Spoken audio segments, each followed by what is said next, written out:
شادی کے 2 سال بعد جب میری بیوی عائشہ اپنی ماں کے گھر چلی گئی تو گھر میں صرف میں اور اس کی چھوٹی بہن زارا اکیلے رہ گئے۔ زارا یونیورسٹی کی طالبہ تھی، بہت شرمیلی، سادہ اور خوبصورت لڑکی تھی جو مجھے بھائی جان کہہ کر بہت مانتی تھی۔ اس رات زارا کی کمر میں شدید درد ہو گیا جس کی وجہ سے وہ بستر پر لیٹی ہوئی تھی اور ہلکے ہلکے کرہا رہی تھی۔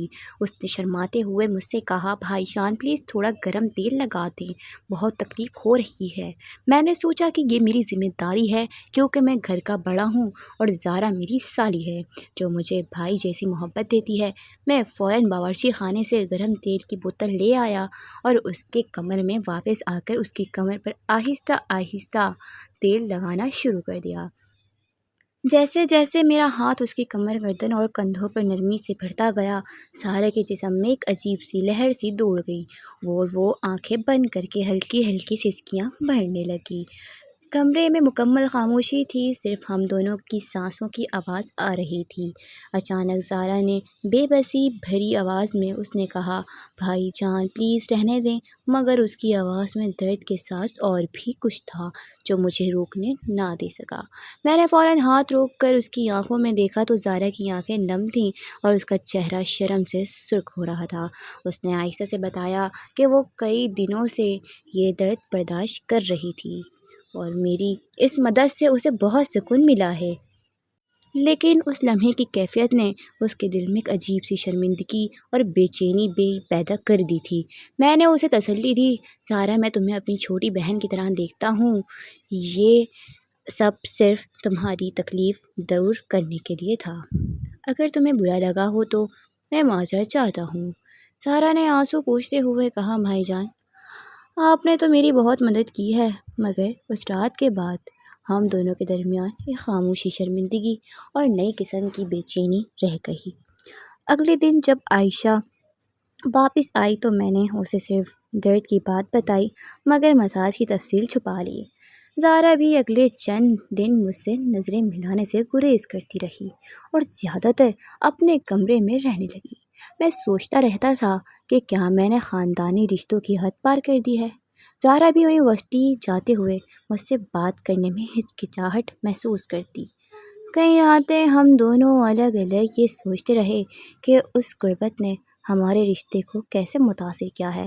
آخر کار ایک دن زارا نے مجھ سے بات کی اور کہا، بھائی جان وہ رات صرف درد کی وجہ سے تھی اور آپ نے جو کیا وہ صرف ایک بھائی کی ذمہ داری تھی۔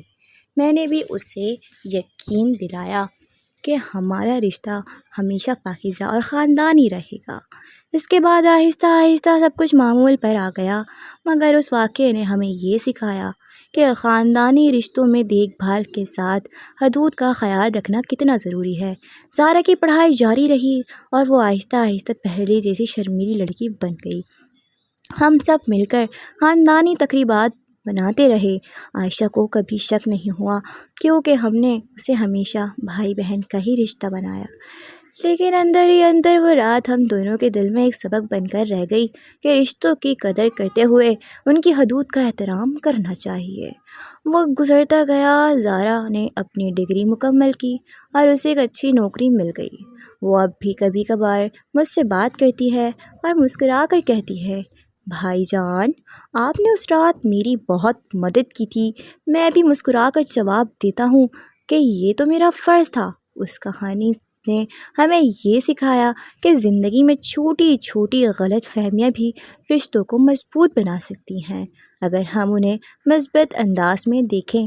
آج جب ہم سب خاندان والے اکٹھے بیٹھتے ہیں تو ان پرانی یادوں پر ہنستے ہیں اور زارا شرماتے ہوئے کہتی ہے کہ وہ درد اب بالکل ٹھیک ہے۔ اس واقعے نے ہمارے خاندان کو مزید قریب کر دیا اور ہمیں یہ احساس دلایا کہ رشتے صرف خون کے نہیں ہوتے بلکہ اعتماد، دیکھ بھال اور احترام سے بھی بنتے ہیں۔ اس لیے ہر خاندان کو چاہیے کہ وہ ایک دوسرے کی تکلیف میں مدد کریں مگر حدود کا خیال بھی رکھیں تاکہ کوئی غلط فہمی پیدا نہ ہو۔ یہ کہانی آج بھی بہت سے لوگوں کے لیے ایک سبق ہے کہ سسرالی رشتوں میں بھی بھائی جیسا رویہ رکھنا چاہیے۔